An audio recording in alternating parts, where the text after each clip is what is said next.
চ্যানেলে আপনাকে স্বাগত। অনঞ্জন শলাকয়া চক্ষুরুন্মিলিতং येन তস্मै শ্রী গুরুবে নমঃ। হে কৃষ্ণ করুণা সিন্ধু দীনবন্ধু জগৎপতে গোপেশ গোপিকা কান্ত রাধাকান্ত নমস্তুতে। তপ্ত কাঞ্চন গৌরাঙ্গে রাধে বৃন্দাবনেশ্বরী বৃষভানুসুতে দেবী প্রণমামি হরিপ্রেম।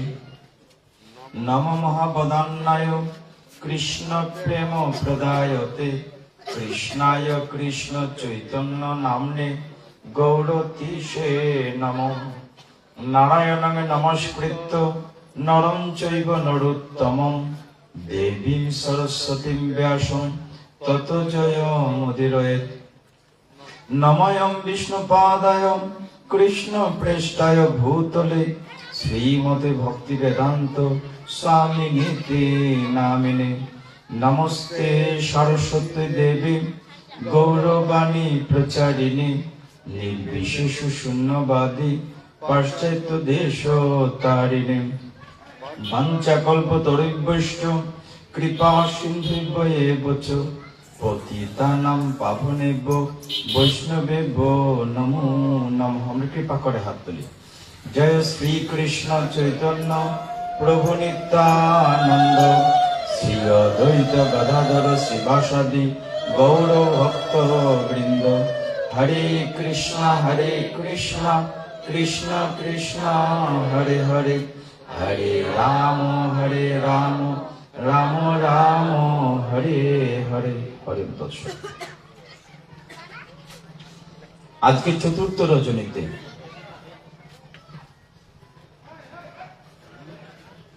কাটিহারা কৃষ্ণস্থ ভগবান স্বয়ং বলা হচ্ছে ভক্তি বল নামী সম্বল। 35তম বার্ষিক। চারটিখানি কথা না। যে শিশুটির জন্ম নিয়েছে আজকে থেকে 25 বছর পূর্বে, সে তো পুরা এখন যুবক। 35 বছর বিশ্ব শান্তি ও জীব কল্যাণে আয়োজিত 32 প্রহর ব্যাপী শ্রী শ্রী তারক ব্রহ্ম হরিনাম যজ্ঞানুষ্ঠান শ্রী শ্রী গৌর মন্দির প্রাঙ্গণ, 6 নম্বর ওয়ার্ড, কাটিয়ারা, মাধবপুর পৌরসভা। চমৎকার প্রোগ্রাম। শুভ স্মরণিকায় 7-8 মার্চ আজকে থেকে 9 মার্চ থেকে শ্রীমদ্ ভগবত গীতা ও শ্রীমদ্ ভাগবত পাঠ ও শিরোনামে আপনারা খুব বুদ্ধিমান লোক, মানে দুটোই বলে দিয়েছেন, মন্দ না। মানে গীতা বলা হয়েছে, ভাগবত বলা হয়েছে, মানে বাংলা ইংরেজি দুটো পরীক্ষা একসাথে দেয়া যাবে, সমস্যা হবে না। এই যে পবিত্র স্থানে চৈতন্য মহাপ্রভুর আঙ্গিনায় আমরা বসেছি, অর্থাৎ গৌর মন্দিরে কলিযুগ পাবন অবতার শ্রীমন মহাপ্রভু কৃপা করেছেন বলে আমরা সনাতন এবং এরকম আসরে বসতে পারছি। আজকে থেকে 540 বছর পূর্বে যদি মহাপ্রভু পৃথিবীতে না আসতেন তাহলে সনাতন ধর্ম বিলীন হয়ে যেত। এই কারণে প্রথমেই আমরা মহাপ্রভুর কাছে যুক্ত করে নিবেদন করছি যে মহাপ্রভু আমাদেরকে এরকম সুযোগ করে দিয়েছেন। যেহেতু 3 দিন সুযোগ আছে আপনাদের চরণ ধুলি নেয়ার, আমি চেষ্টা করব আপনাদের যদি কিছু চাহিদা থাকে সেটা শেষের দিন আমরা ফিল আপ করবো। তার আগে 2 দিন অন্তত গীতার বিষয়টা আমরা শেষ করতে চাই। তার পূর্বে আমি উৎসব কমিটির কাছে যারা আমার মতো দেখেছেন আমি সবার কাছে কৃতজ্ঞতা প্রকাশ করছি। প্রভু কিছু বলবেন? হরে কৃষ্ণ। শুধু মাতাজির উদ্দেশ্যে বলছি, যারা গোপাল এবং রাধারানীর সাথে নিয়ে আসছেন তাদেরকে সুশৃঙ্খলতা ভাবে আপনাদের কাছে রাখুন, যাতে ভাগবত পাঠের কোনো ব্যাঘাত না ঘটে। যারা রাধারানী গোপালকে সাথে নিয়ে আসছেন চুপ্র ভালো, তাদেরকে আপনারা আপনাদের সহকারে সাহায্য সহকারে ভাবে রাখেন, যাতে ভাগবত পাঠের কোনো ব্যাঘাত না ঘটে। অনুরোধ। হরে কৃষ্ণ। হরে কৃষ্ণ। তো তো এই কাঠিয়াড়া মহামহোৎসবের উৎসব কমিটি এবং আয়োজনকারী যারা, তাদের কাছে আমি কৃতজ্ঞতা প্রকাশ করছি। আমি জ্ঞানহীন, বিদ্যাহীন, বুদ্ধিহীন, নরাধম। প্রত্যেকটা জায়গার একটি বিশেষত্ব থাকে। বিশেষ করে এই যে জায়গাটি, এই জায়গার বড় বিশেষত্ব হলো যে মহাপ্রভুর মন্দিরের সামনে বসা, আর চারপাশটা মিলিয়ে সকল সনাতনীরা, বিশেষ করে মাতাজিরা অত্যন্ত ভক্তিময়তার সাথে উপস্থিত থাকেন। এই জিনিসটা খুব ভালো লাগে আমার। যা হোক, কাটিহাড়া, জানি না তার ব্যাকগ্রাউন্ড কি আছে, কিন্তু আমাদের শ্রীমতী রাধারণী লীলা মহিমা গ্রন্থে হাড়োয়ানা একটি গ্রাম আছে, মানে হাড়ার সাথে মিল আছে। এই কাটিহাড়া ব্যাকগ্রাউন্ড আমি জানি না, যদিও নিশ্চয়ই পেছনে কোন একটা তথ্য আছে। শ্রী বৃন্দাবনে একটি গ্রাম আছে, যারা গিয়েছেন সেখানে গ্রামটির নাম হচ্ছে হারিয়ানা, মানে হাড়োয়ানা। ওইখানে কৃষ্ণ তার বাঁশি হারিয়েছিলেন, এই কারণে বাঁশিহারা, এটা হচ্ছে কাটিহারা। তো রাধারানীর একটু কথা বলে প্রবেশ করি। রাধারানী তখন ছোট। কৃষ্ণ ওই গ্রামে একদিন হাঁটতে হাঁটতে গিয়েছেন, গিয়ে রাধারানীর সাথে দেখা হয়েছে। ছোট ছোট বালিকা, ললিতা, বিশাখা, চন্দ্রাবলী, চিত্রাঙ্গদা, তুঙ্গদেবী সকলেই বসা। কৃষ্ণ বলছেন যে আজকে রাধারানীর সাথে আমি পাশা খেলবো। ললিতা বলছে, তুমি খেলে তো লাভ নাই, তুমি তো আসলে হারো পার্টি, মানে তুমি খেলো মানে কি স্বপ্নে তো হেরে যাও, তুমি তো হেরে যাও। কৃষ্ণ বলছে, না না, আজকে আমি সত্যি জিতবো, তুমি নিশ্চিন্ত থাকো যে আজকে আমি ঠিকই জিতবো। বলে, না না, তুমি তো সবসময় হারো। তো ওই দিন কৃষ্ণ যখন রাধারানীর সাথে পাশা খেলতে চাইলেন, ললিতা বাধা দিলেন। ললিতা বলেন, ঠিক আছে, তুমি খেলতে পারো, কিন্তু তুমি এত চতুর, মানে এত ধূর্ত, যে তুমি কথার মার পেশ দিয়ে আমাদেরকে চালাকি করো। কাজেই আগে একটা কিছু পণ রাখতে হবে, ভেট রাখতে হবে। রাধারানী বলেন, ঠিক আছে। এখন কৃষ্ণকে জিজ্ঞাসা করে, তুমি কে দেবে? ললিতা বলল, আমার কাছে জমা রাখো। তো কৃষ্ণ, তোমার তো নাই বলতে কিছুই নাই, তোমার যা আছে একখানা বাঁশি আছে, আর কিছু আছে নাকি? তো বাঁশি কেনা? ললিতা বলেন, আমার কাছে জমা রাখো। কৃষ্ণ বলছে, না না, আমি তো আজকে জিতবো, জমা রাখবো কেন? বলে, না, কোনো কথা না, বাঁশি কেনা আমার কাছে জমা রাখো, তুমি জিতলে ফেরত নিয়ে যাবে, কিন্তু হারলে পাবে না। যথারীতি তাহলে রাধারানী, তোমারও কিছু একটা জমা রাখতে হবে। সিদ্ধান্ত হল, ললিতা বলেন, রাধারানী, যে তোমার মণিহার, মানে গলার যে দামি হার আছে, যে মণিহার কানা তুমি জমা রাখো। তো ললিতার কাছে শ্রীমতী রাধারানীর মণিহার জমা রাখা হলো, আর কৃষ্ণের মাসুরি কানা জমা রাখা হলো। এখন রাধারানীর পাশাপাশি পাশা খেলতে বসেছেন ওই বাঁশিহারা, কাঠিহারা না, বাঁশিহারা গ্রামে খেলতে বসেছেন। তো কৃষ্ণ যখন পাশাকে বলছেন 2, অত চলে আসছে 6, বলছেন 4, চলে আসছে 3, মানে উনি যা বলেন দাম তা আসে না।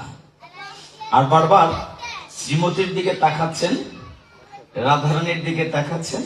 রাধারানী কটাক্ষ মানে চোখ দিয়ে কথা বলছেন, চোখের ইশারায়। তো কৃষ্ণ তো রাধারানীকে দেখে বিবল হয়ে গেছেন, মানে পাশার দিকে আসলে মনোযোগ নাই।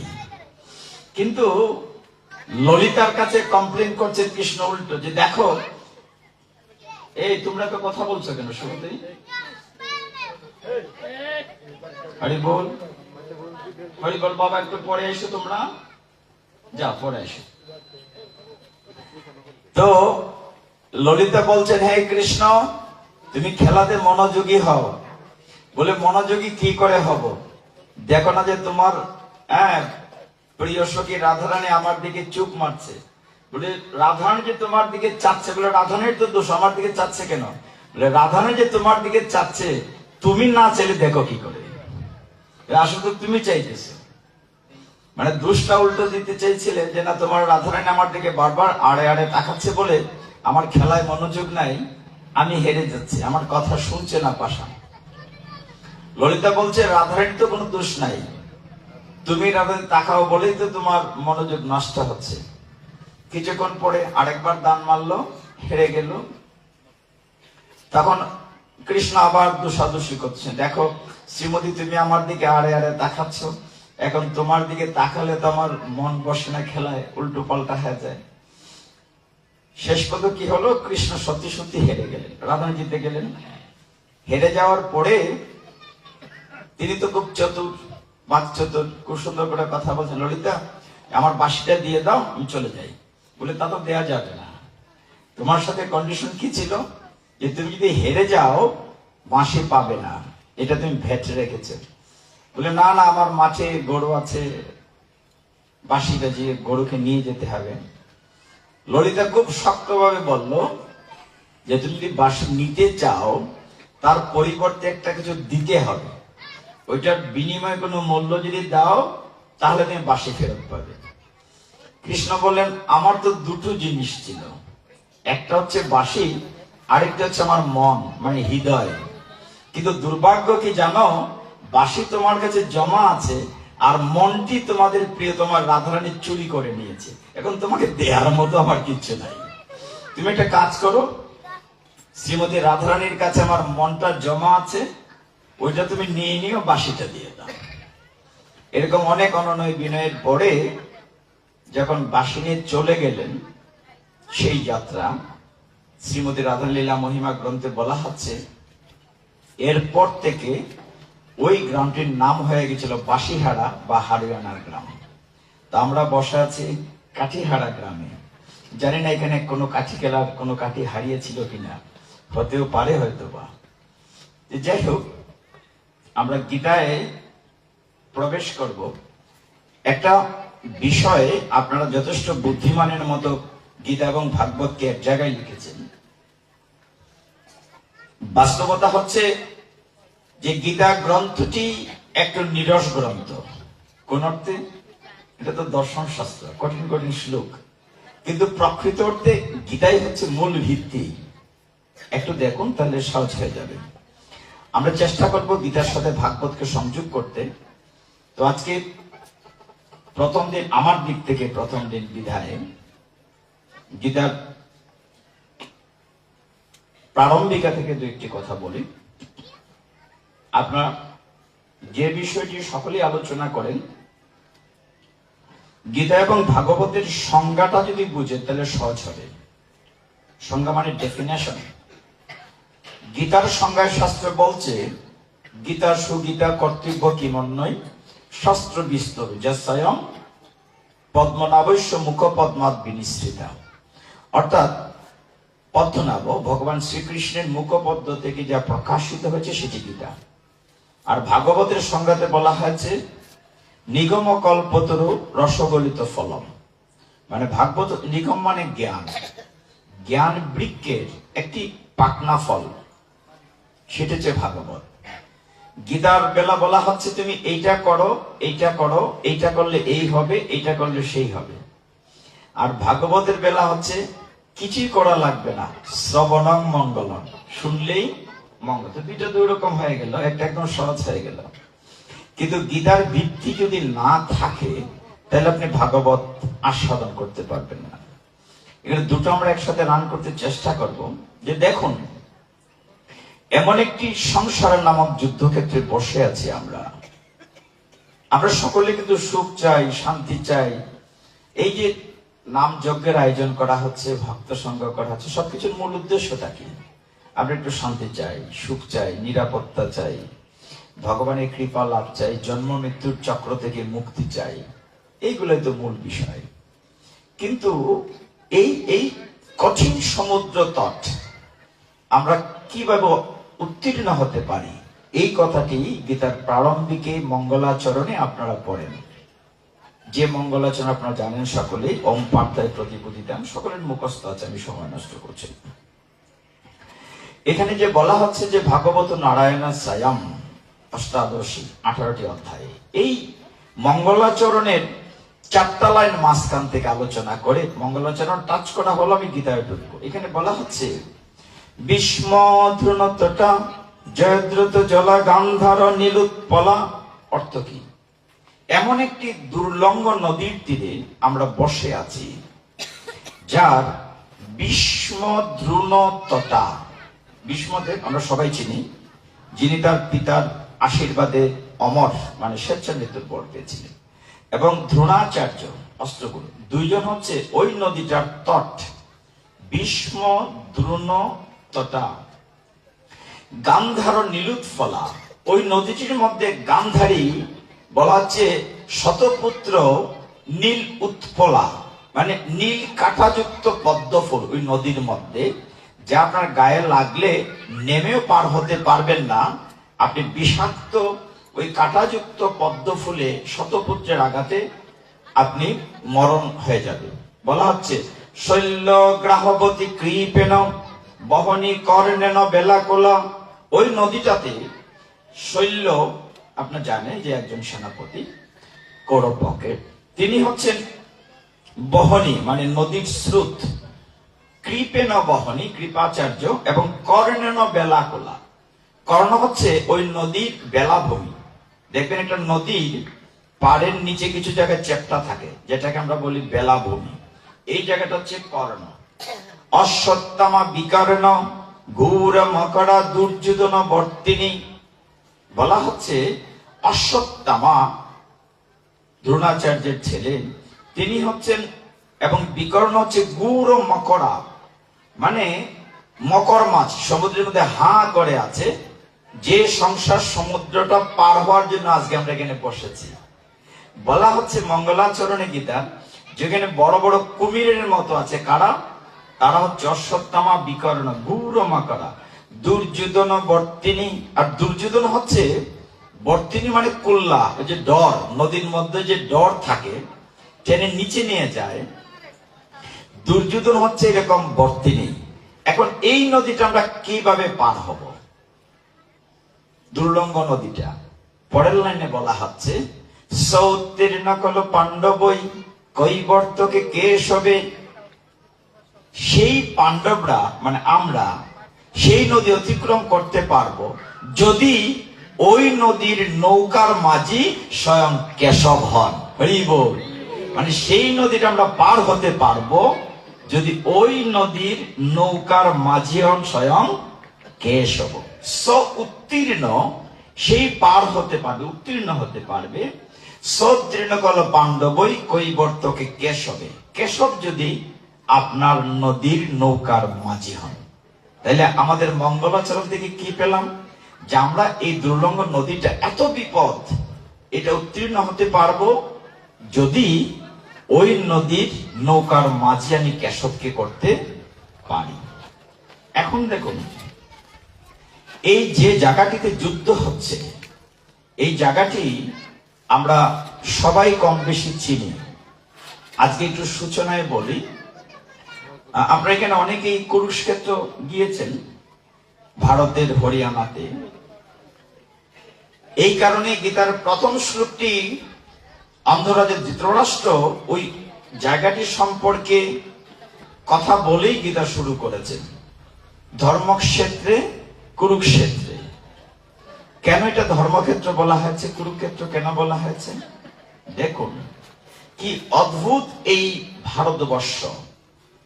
আজকে আপনারা যারা এখানে আছেন, কৃপা করে এসছেন, আমরা সকলেই কিন্তু সেই কুরুক্ষেত্রে বসা আছি।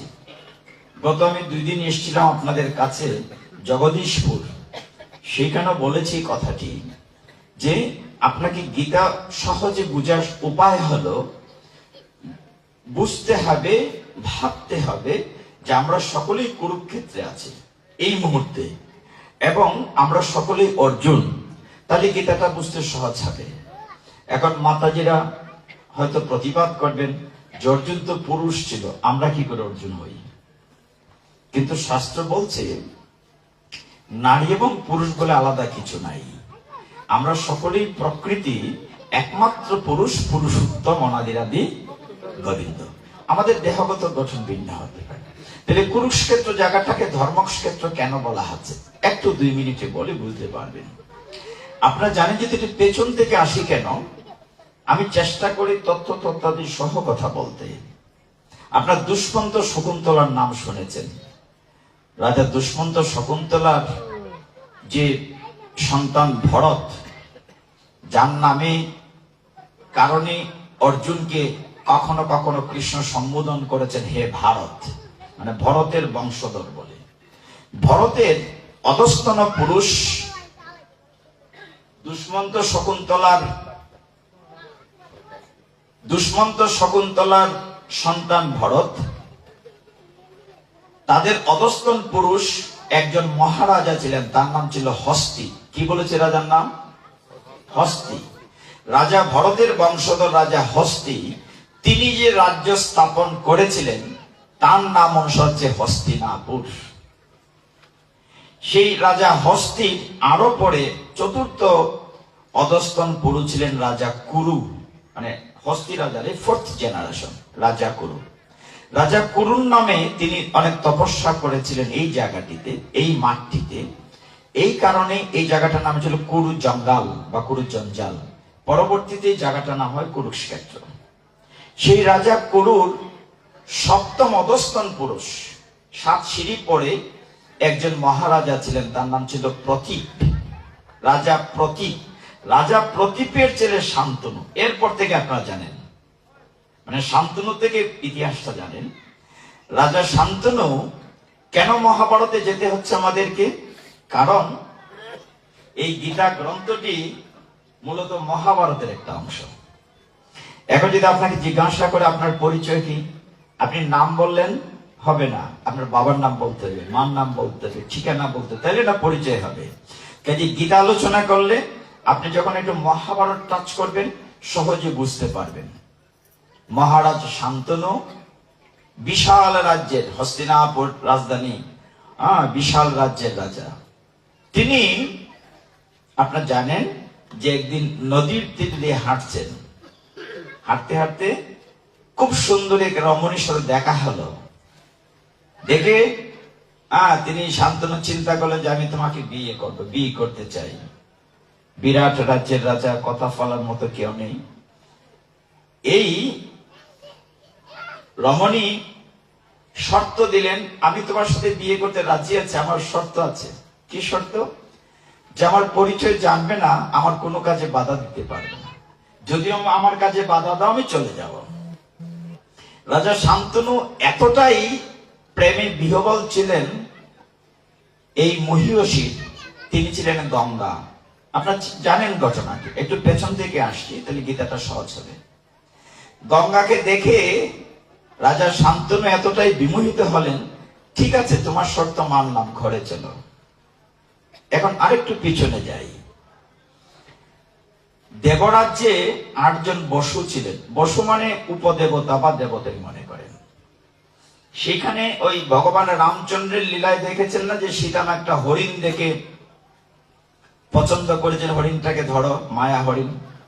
ঠিক ওইখানে একটা গাভী, বশিষ্ঠ মুনির গাভীটিকে অষ্টবসুর মধ্যে একজন, যিনি পরবর্তীতে বিশ্বদেব, তিনি ওইটা চেয়েছিলেন তার স্ত্রী। এখন গাভীটা অষ্টবসু মিলে চুরি করেছিলেন। চুরি করার ফলে বিশ্বামিত্র অভিশাপ দিয়েছিলেন, হে বসুগণ তোমরা মর্তে মনুষ্য জন্ম ধারণ করো। যখন তারা বুঝতে পেরেছিলেন অষ্টবসু, তারা ক্ষমা চেয়েছিলেন। তখন তিনি বলেছিলেন ঠিক আছে তোমরা আবার দেবালয়ে স্বর্গে ফিরে আসবে, অল্প সময়ের জন্য যেতে হবে। গঙ্গা দেবী দায়িত্ব নিয়েছিলেন।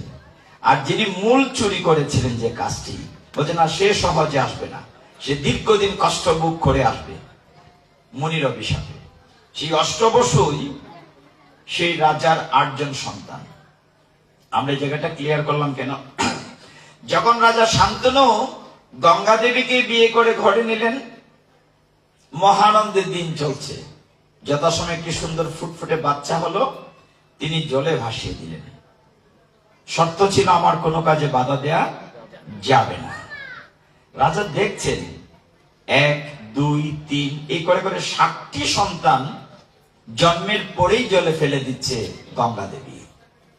রাজা আর সহ্য করতে পারলেন না। তুমি কে? তুমি কি দানবী না পিশাচী না মানবী? তোমার কি মায়া দয়া কিচ্ছু নাই?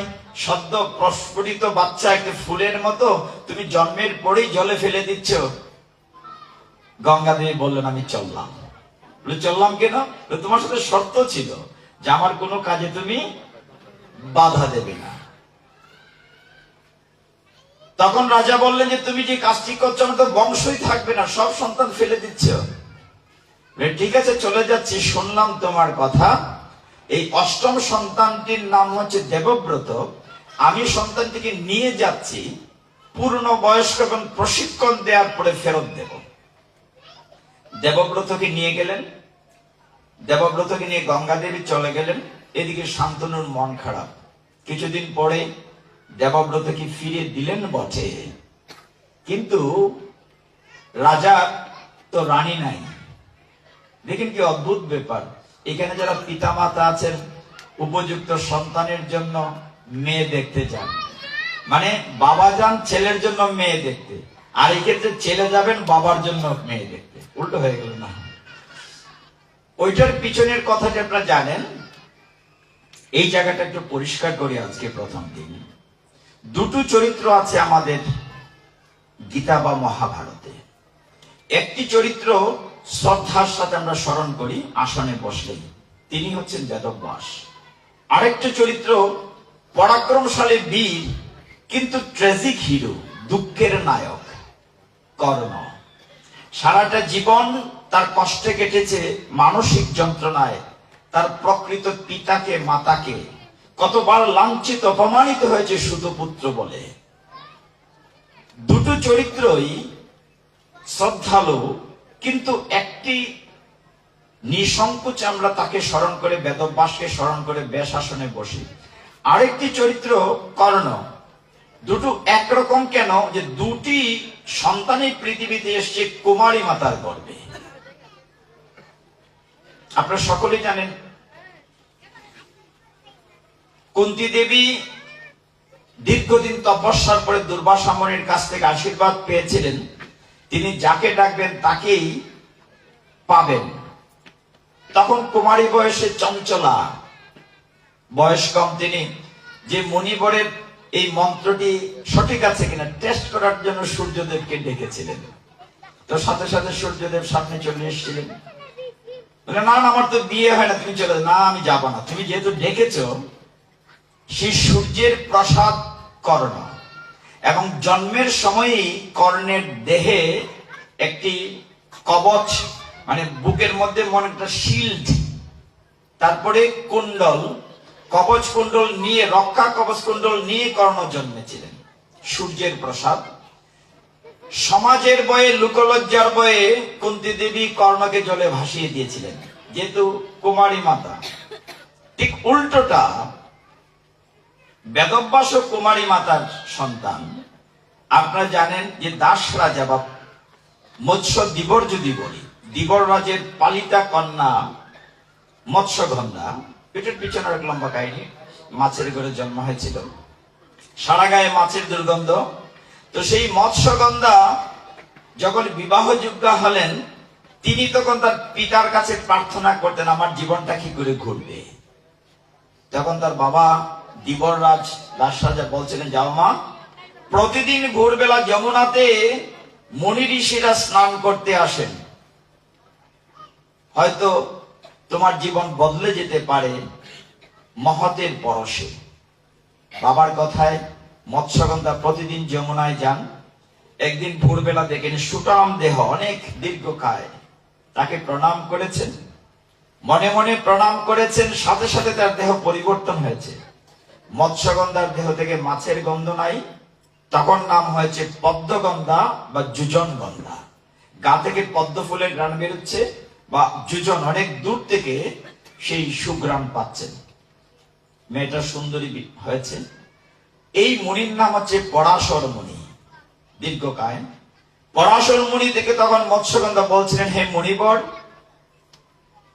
আপনার কৃপায় আমার দেহটি সুন্দর হয়েছে, সুন্দরী হয়েছে, মৎস্যগন্ধ দূর হয়েছে, কিন্তু তার বিনিময়ে আপনাকে দেওয়ার মতো কিচ্ছুটি নেই, আপনি কৃপা করে আমার গ্রহণ করুন। সেই পরাশর মুনি যুগ বলে যমুনার মধ্যে একটা দ্বীপ তৈরি করেছেন, চারদিকে কুয়াশা দিয়ে আচ্ছাদন করেছেন এবং আশীর্বাদ করেছেন যে সন্তান উৎপাদনের পরেও সে কুমারী থাকবে। সেই মৎস্যগন্ধার সন্তান হচ্ছে কৃষ্ণ দ্বৈপায়ন বেদব্যাস। দুটো চরিত্র বললাম, একটি প্রণম্য, একটি হচ্ছে ট্র্যাজিক হিরো কর্ণ। সেই কৃষ্ণ দ্বৈপায়ন বেদব্যাসের নাম হচ্ছে শ্রীকৃষ্ণ, গায়ের রং কৃষ্ণ বর্ণ, দ্বীপে জন্মেছেন বলে দ্বৈপায়ন, আর আমাদের বেদকে 4 ভাগ করেছেন বলে বেদব্যাস। সবটা যোগ করে হচ্ছে কৃষ্ণ দ্বৈপায়ন বেদব্যাস। এদিকে মৎস্যগন্ধা কিন্তু লুক হয়নি, সে বাড়িতে চিৎকার করে যে বাবা বাবা, আমি পরাশর মুনির পুত্র সন্তানের মা হতে চলেছি। এই যে সত্যাশ্রয়ী, সত্য বলার কারণে এই মহিলার নাম হয়েছে সত্যবতী, যিনি পরবর্তীতে রাজমাতা হবেন। এইবার এই জায়গাটিতে আসেন, প্রতিদিন দেখছেন দেবব্রত, তখনও তার নাম বিশ্বদেব হয় নাই। দেবব্রত দেখছেন রাজা শান্তনুর মন খারাপ, মানে তার বাবার মন খারাপ, রাজ্যে মন বসছে না, ফলো করছে বাবা কোথায় যায়। দেখি প্রতিদিন বাবা ওই যমুনার ঘাটে গিয়ে ওই সত্যবতী মানে মৎস্যগন্ধা সত্যবতীর দিকে তাকিয়ে থাকে। খবর নিয়ে জানলেন যে তার পিতা শান্তনু মহারাজ ওই মেয়েটির বাবার কাছে পানি প্রার্থনা করেছিলেন যে আমি তোমার মেয়েটিকে বিয়ে করতে চাই, রানী করে রাখতে চাই। কিন্তু দিবররাজ মানে ওই দাস রাজা মেয়েটিকে দিতে চান নাই। শর্ত কি ছিল? যে আমার মেয়েকে বিয়ে করো সত্যবতীকে, আমার মেয়ের সন্তান মানে এই বংশধরই কেবল তোমার রাজ্যের অধিকারী হবে, আর কেউ হতে পারবে না।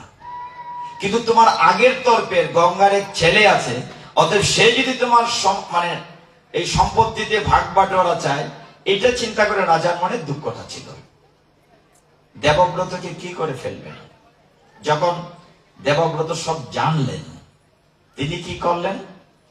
তিনি একদিন পিতার মন খারাপ দেখে একা গেলেন, গিয়ে ওই সত্যবতীর বাড়িতে প্রথম সম্বোধনটাই দেবব্রত বলেন, মা মা তুমি কোথায়? আমি মাকে নিতে এসেছি। কথাটা খেয়াল করেন, সে কিন্তু কন্যা খুঁজে নাই, সে সেই বলছে আমি মাকে নিতে এসেছি। দিবররাজ বেরোলেন, তুমি কে? বলে আমি দেবব্রত। ও তাহলে তুমি গঙ্গার পুত্র? না না না, আমার মেয়েকে বিয়ে দেওয়া যাবে না। বলে কেন? বলে আমার শর্ত হচ্ছে যে আমার মেয়ের ঘরে যারা হবে তারাই এই রাজ্যের পরবর্তী উত্তরসূরি হবে। দেবব্রত বলে ঠিক আছে, আমি সম্পদ চাইবো না, আমি লিখিত দিচ্ছি, চাইবো না সম্পদ। বলে তুমি না চাও, তুমি বিয়ে করলে বাচ্চা হবে, তারা তো চাইবে। তখন দেবব্রত বলেন প্রতিজ্ঞা করছি জীবনে বিয়েই করবো না। This is the background. আমরা পিছনটা হলে কি গীতাটা বুঝতে সহজ হবে, পেছনে যাচ্ছে। এটা শুনে রাজা শান্তনু খুব খুশি হলেন, খুশি হয়ে আশীর্বাদ দিলেন, তুমি যে প্রতিজ্ঞা করেছো আমি পিতা হিসেবে আশীর্বাদ করছি, তোমাকে কেউ মারতে পারবে না তুমি ইচ্ছা না করলে। এর জন্য বিশ্বদেবকে বলা হচ্ছে স্বেচ্ছামৃত্যুর বর প্রাপ্ত, অমর। মাকে নিয়ে আসলো, সুখের সংসার রাজ্যে চলছে, সত্যবতী হলেন রাজমাতা। বিশ্বদেব বললেন এই এই রাজ্যের হস্তিনাপুরের আমি হচ্ছি রক্ষক, পাহারা দাস, আমি দাসের মতো, সার্ভেন্টের মতো, সিকিউরিটির মতো আমি রাজ্য দেখাশোনা করব, সিংহাসন চাইব না। অনেক ত্যাগ করলেন। কিছুদিন পরে সেই দিকে আপনারা জানেন সন্তান পৃথিবীতে আসলো। সত্যবতী দুইজন, চিত্রাঙ্গদ এবং বিচিত্র বীর্য, মানে রাজ্যের বংশ রাখার জন্য। দুর্ভাগ্য চিত্রাঙ্গদ আরেকজন গন্ধর্ব চিত্রাঙ্গদের সাথে যুদ্ধ করে মারা গেলেন। থাকলেন কে? বিচিত্র বীর্য। কিন্তু বিচিত্র বীর্য ফিজিক্যালি খুব দুর্বল, শারীরিকভাবে খুব দুর্বল। এখন তাকে তো বিয়ে করাতে হবে, সৎ ভাই হোক, পরবর্তী বংশ রক্ষার কোন। বিশ্বদেব কিন্তু সমস্ত দায়িত্ব নিলেন। তিনি খবর পেলেন কাশীরাজের বাড়িতে, একটা রাজ্যের নাম কাশীরাজ, যে ওইখানে স্বয়ংবর সভা হচ্ছে, সবার রাজপুত্রকে নিমন্ত্রণ করা হয়েছে আশেপাশে, কিন্তু হস্তিনাপুরকে নিমন্ত্রণ করা হয় নাই। এত বড় রাজ্য, বিশ্বদেব পরাক্রমশালী, চারদিকে বিশ্বদেবের এমন নাম ছড়িয়েছিল যে তার নাম শুনলেই রাজারা কাঁপে, যুদ্ধ করা দূরে থাক। সেই বিশ্বদেব কাশীরাজের বাড়িতে স্বয়ংবর সভায় গেলেন বিচিত্র বীর্যের জন্য কন্যা সন্ধান করতে। গিয়ে জানলেন ওই কাশীরাজের 3 কন্যা, অম্বা, অম্বিকা, অম্বালিকা। কয়জন কন্যা বলেছি মা? কি কি নাম? অম্বা, অম্বিকা, অম্বালিকা। 3 কন্যা খুব সুন্দরী, তারা বরমালা নিয়ে দাঁড়িয়ে আছে, কাকে দেবে? বিশ্বদেবকে দেখে সবাই ভয় পেল, সর্বনাশ, এখন আর উপায় নাই। সমস্ত রাজারা কাঁপছে যে আমরা কেউ পাবো না। বিশ্বদেব কোনো কথা বললেন না, 3 কন্যাকে হাতে ধরে রথে উঠে রওনা। আরে ঘটনা কি বলে, এত সময় নাই, বিচিত্র বীর্যের জন্য কন্যা সন্ধান এসেছে। এখন যে বাধা দেবে, বিশ্বদেব ধনুকে শুধু টঙ্কার দিয়েছেন, ধনুকের যে আওয়াজ, শিলার আওয়াজেই অজ্ঞান হয়ে গেছে। 3 কন্যাকে, অম্বা, অম্বিকা, অম্বালিকা, 3 কন্যাকে রথে করে নিয়ে আসলেন। এসে মাকে বললেন, মা সত্যবতী, তোমার ছেলের জন্য আমি রাজকন্যা নিয়ে আসছি। কিন্তু বিবাদ হলো বড় কন্যাকে দিয়ে। বড় কন্যার নাম কি বলেছে? অম্বা।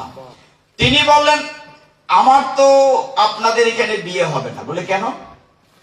যে আমি মহিষ্মতি নগরের শৈল্য রাজাকে ভালোবাসি। তো বিশ্বদেব ঠিক আছে, 3 জন তো লাগবে না, 1 জন ফেরত দিয়ে দেই। যাও, তুমি রথে করে ফেরত দিয়ে দিলাম, তুমি তোমার বন্ধু প্রেমিকের কাছে চলে যাও। যখন অম্বা ফেরত গেলেন, মহিষ্মতি রাজ্যের রাজা তার বন্ধু শৈল্য রাজা বলেন, না, আমি তোমাকে গ্রহণ করব না। তোমাকে বিশ্বদেব স্পর্শ করে রথে উঠিয়েছে, মানে ঝোটা জিনিস আমি গ্রহণ করব না। তাহলে অম্বার জীবনটা কি হলো? অম্বা আবার ফিরত আসলো হস্তিনাপুর, এসে রাজমাতার কাছে বিচার চাইলো যে তোমার এই ছেলের কারণে আমার জীবনটা নষ্ট হয়েছে, আমার বন্ধু আমাকে গ্রহণ করছে না। হে রাজমাতা সত্যবতী, তুমি বলো বিশ্বদেব যেন আমাকে বিয়ে করে। বিশ্বদেব বলছে, আমাকে ক্ষমা করুন, আমি প্রতিজ্ঞা করেছি আমি কোনোদিন বিয়ে। তখন তো অম্বা চারদিকে বলছে, আমি সারা ভারতবর্ষের সমস্ত রাজাদের কাছে যাব, ন্যায় বিচার চাইব। এই বিশ্বদেবের কারণে আমার জীবনটা তছনছ হয়ে গেছে। কেউ কথা শোন। দেখা গেল যে বিশ্বদেবের বিরুদ্ধে কোনো রাজা দাঁড়াবে না। খোঁজ নিয়ে আমরা জানলো যে বিশ্বদেবের গুরুদেব হচ্ছেন ভগবান পরশুরাম। আমরা গেলেন পরশুরামের কাছে। পরশুরামের কাছে গিয়ে বললেন, হে গুরুদেব, খুব কষ্টের কাহিনীটি, মানে পাহাড়ের উপরে অনেক দুর্গম পথ পাড়ি দিয়ে রাজকন্যা অম্বা সারা দেহ রক্তাক্ত কষ্ট করে পরশুরামের কাছে গেলেন। পরশুরামের প্রার্থনা করলেন, তিনি প্রকটিত হলেন ভগবান পরশুরাম। বলে, আপনার শিষ্যকে বলুন আমাকে বিয়ে করতে, আমার জীবনটা নষ্ট হয়ে যাচ্ছে। পরশুরাম ডাকলেন বিশ্বদেবকে। বিশ্বদেব জোর হাতে, হে গুরুজি, আর যা করতে বললেন, আমার জীবন দিতে প্রস্তুত, আমি বিয়ে করতে পারবো না, কারণ আমি প্রতিজ্ঞা করেছি কোনোদিন বিয়ে করব না। তাহলে মেয়েটার জীবন কি নষ্ট হবে? তুমি আমার কথা শুনছো না, তাহলে তুমি আমার সাথে যুদ্ধ করো। গুরু শিষ্যর ফাইট। ঠিক আছে, আমি যুদ্ধ করতে রাজি আছি, আমার মৃত্যু তো বিয়ে করতে পারবো না। ওইটা বাদ দিয়ে অন্য কিছু বলে।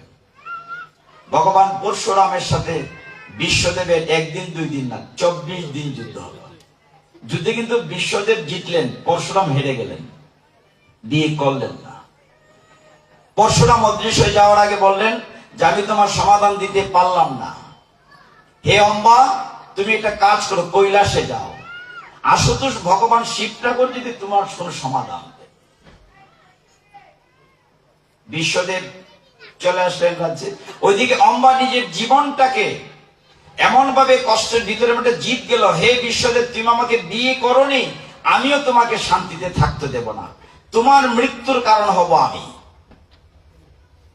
অম্বা গেলেন শিব ঠাকুরের কাছে, দীর্ঘ প্রার্থনা সাধনার পরে আশুতোষ বলেন, কি চাই? বলে, এই আমার ঘটনা।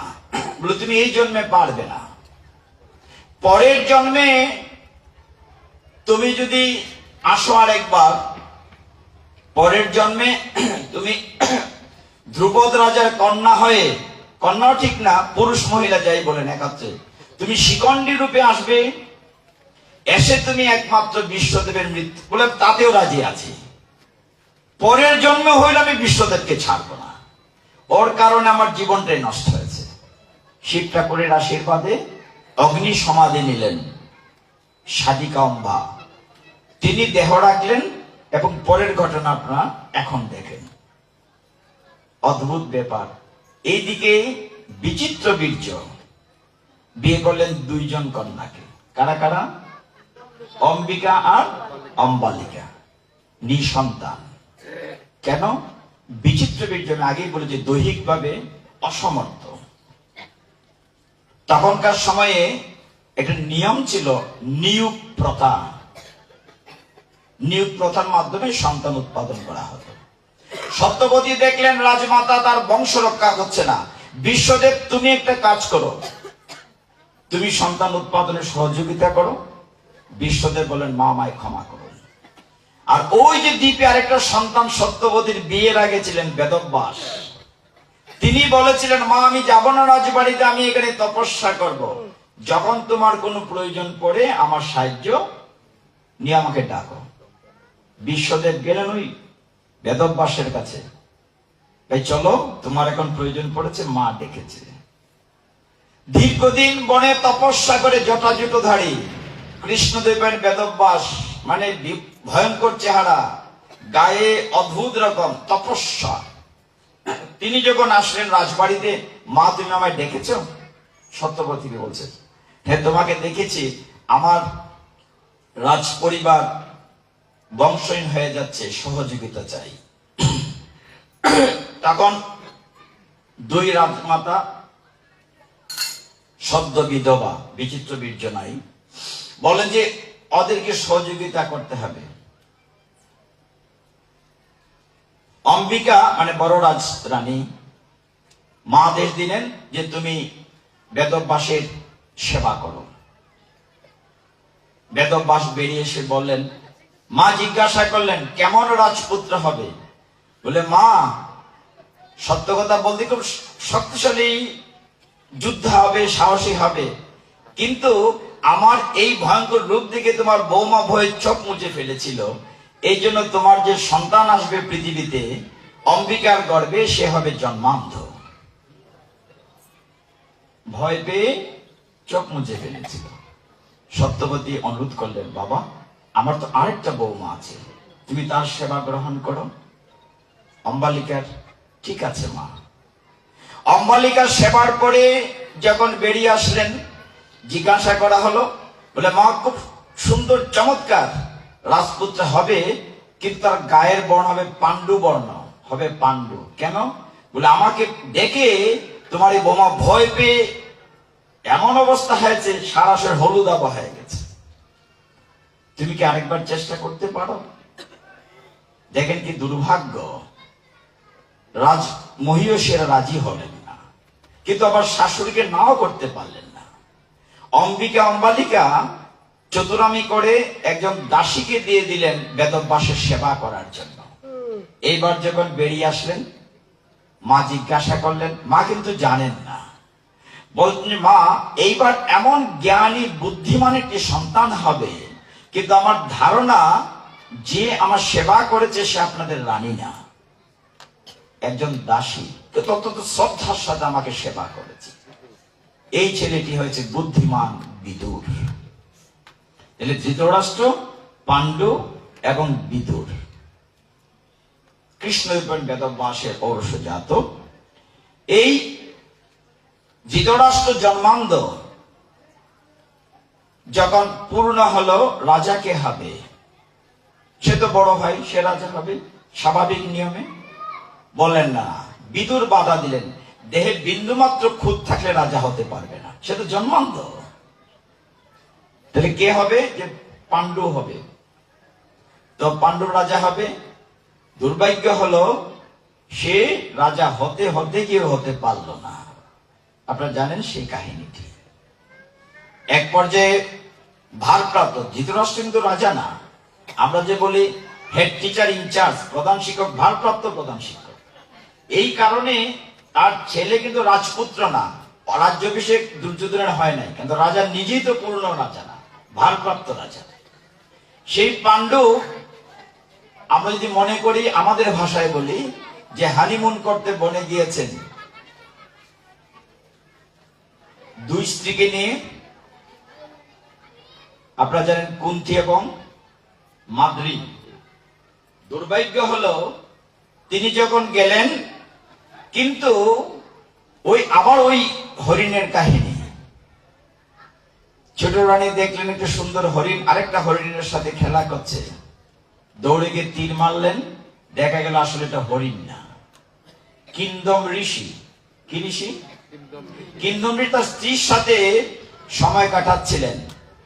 যখন মারা গেলেন কিন্দম ঋষির স্ত্রী, এইরকম অবস্থায় তিনি অভিশাপ দিলেন, হে পাণ্ডু, তুমি যখনই তোমার স্ত্রীর সাথে মিলিত হতে যাবে তুমি মারা যাবে।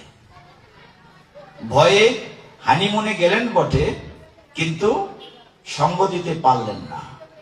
তখন কুন্তী দেবী ওই যে মন্ত্র অর্জন করেছিলেন, ওই মন্ত্রের কারণে তিনি 3 জন সন্তান পৃথিবীতে চেয়ে নিয়ে আসলেন। ধর্মরাজের যুধিষ্ঠির মহারাজ, দেবরাজ ইন্দ্র থেকে অর্জুন, আর কে? বায়ুদেবের ভীম, পবন পুত্র। তো এই 3 জনের পরে মাদ্রি বলল আমার তো সন্তান দরকার। তখন মাদ্রিকে মন্ত্রটা শিখিয়ে দিলেন। মাদ্রি একই সাথে অশ্বিনী কুমার দ্বয় অর্থাৎ নকুল এবং সহদেবকে পেলেন। 5 সন্তান বড় হতে লাগলেন পাহাড়ে, জঙ্গলে, বনে। আর এইদিকে আপনারা যে দুর্যোধন বড় হয়েছে, তারা 100 ভাই কি করে মাংসপিণ্ড গান্ধারীর গর্ভে থেকে শতভাগ হয়ে কিভাবে হলো। সেইভাবে এই ছোটবেলা থেকেই দুর্যোধন দুঃশাসন যখন পৃথিবীতে আসে, আপনারা দেখেছেন চারদিকে কালো মেঘ, ঝড় তুফান, এরকম কুলক্ষণ দেখা গিয়েছিল দুর্যোধন দুঃশাসন যখন পৃথিবীতে আসে। এটার একটা লম্বা কাহিনী। তো এইভাবে একই পরিবারের ভিতরে শত্রুতামি শুরু হলো। অদ্ভুত ব্যাপার কি জানেন ভক্তগণ, এই যে যুগে যুগে শত্রুদের যে অবস্থান, কেমন ভাবে কাছে চলে এসছে শত্রু। দেখুন, সত্য যুগে আলাদা আলাদা লোকে থাকতো। দেবতারা থাকতেন দেবলোক বা স্বর্গে, অসুরা থাকতো পাতাল লোক বা অন্য জায়গায়, অনেক দূরে দূরে শত্রু ছিল সত্য যুগে। দাপর যুগে এসে শত্রু, ত্রেতা যুগে সে কাছে চলে আসলো। শত্রু কেমন? সমুদ্রের ওই পারে আর এই পারে। ওই পারে বেটা রাবণচন্দ্র আর এদিকে রামচন্দ্র, তাহলে শত্রু কাছে চলে এসছে। দাপর যুগে এসে শত্রু আরো কাছে আসলো, এক ফ্যামিলিতে কাকাতো ভাই জেঠাতো ভাই, মানে পাণ্ডব আর কৌরব, মানে এক পরিবারের শত্রু চলে আসলো। আর কলিযুগে এসে শত্রু নিজের দেহের ভিতরে, কাম, ক্রোধ, লোভ, মোহ, মদ, মাৎসর্য, মানে শত্রু আস্তে আস্তে আমার দেহের ভিতরে চলে আসলো। এই কারণে আমাদের একটু সতর্ক থাকতে হবে। এখন আসেন যে জায়গাটিতে যুদ্ধ হয়েছে, আমরা একটা ব্যাকগ্রাউন্ড আলোচনা করলাম। আমরা এখন কুরুক্ষেত্রে বসে আছি। আপনারা সকলেই জানেন ভারতের হরিয়ানা প্রদেশে যে জায়গাটি দিল্লির উত্তরে এবং আম্বালার দক্ষিণে, হরিয়ানা প্রদেশে যে মাঠটিতে গীতা প্রকটিত হয়েছে, কুরুক্ষেত্রে যুদ্ধ হয়েছে, বলা হচ্ছে ধর্মক্ষেত্র কুরুক্ষেত্র। এই মাঠটি খুব বড় ছিল না, 96 মাইল রেডিয়াস ছিল। কত বড় ছিল মাঠটা? 96 মাইল। মানে বলা হচ্ছে আপনার 48 যোজন, 1 যোজন সমান 2 মাইল, 96 মাইল। এই মাঠটিতে কুরুক্ষেত্রের যুদ্ধক্ষেত্রে ভগবান কেন বেছে নিয়েছিলেন এই মাঠটি? এত এত অশ্বারোহী, গজারোহী, এত সৈন্য থাকবে, ওরা খাবে কি করে, প্রাণীরা জল পাবে কোথায়, সব বিবেচনা করে ওইখানে 60টি নদী ছিল। এখন এতটা নদী নাই, কুরুক্ষেত্র যারা দেখেছেন, চারদিকে 7টা পবিত্র নদী ছিল। সরস্বতী নদী, আকপা নদী, বৈতরণীও ছিল ওইখানে। তারপরে কৌশিকী নদী, দ্বিশদ্যুতি, হিরণ্যবতীর 7টা নদী ছিল চারদিকে। তারপরে 4টা পবিত্র কুণ্ড ছিল এখানে, চন্দ্রকূপ, বিষ্ণুকূপ, রুদ্রকূপ, এরকম 4টা কূপ ছিল, দেবীকূপ।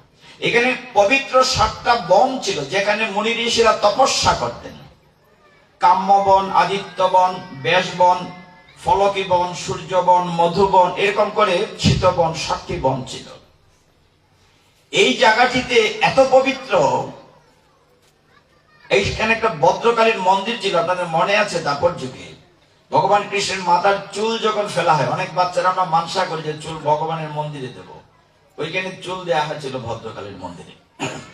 সেই পবিত্র কুরুক্ষেত্রে 96 মাইল এই কাঠিয়াড়া মাঠটিতে, কুরুক্ষেত্রের মাঠে সেই দিন মানে যুদ্ধের সময় গীতা প্রকটিত হওয়ার পূর্বে সেইখানে সকলে মিলে 18 অক্ষহিনী লোক ছিলেন।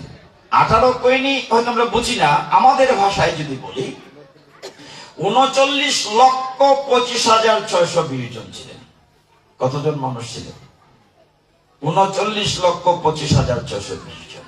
যুদ্ধের পরে মারা গিয়েছিলেন 39,25,610 জন, বেঁচে ছিলেন মাত্র 10 জন। এত বিশাল যুদ্ধ পৃথিবীর ইতিহাসে আর কখনো হয় নাই, ধর্মযুদ্ধ। সেখানে কুরুক্ষেত্রে 2 পক্ষের মধ্যে আপনারা জানেন যে কৌরব পক্ষে ছিল বেশি 11 অক্ষহিনী, আর পাণ্ডব পক্ষে ছিল মাত্র 7 অক্ষ। 11 অক্ষহিনী মানে মনে করেন যে 23,98,000, মানে প্রায় 24 লক্ষ, আর এদের ছিল 15,26,000। তো এই কুরুক্ষেত্রের যুদ্ধক্ষেত্রে ওরা মাত্র 5 ভাই, পাণ্ডব তারা, আর কৌরব তারা 100 ভাই। কৌরব পক্ষে বড় বড় সেনাপতি, ওই যে বিশ্বদেব, তারপর দ্রোণাচার্য, কৃপাচার্য, শল্য, কর্ণ, দুর্যোধন, আর এদিকে মাত্র 5 ভাই।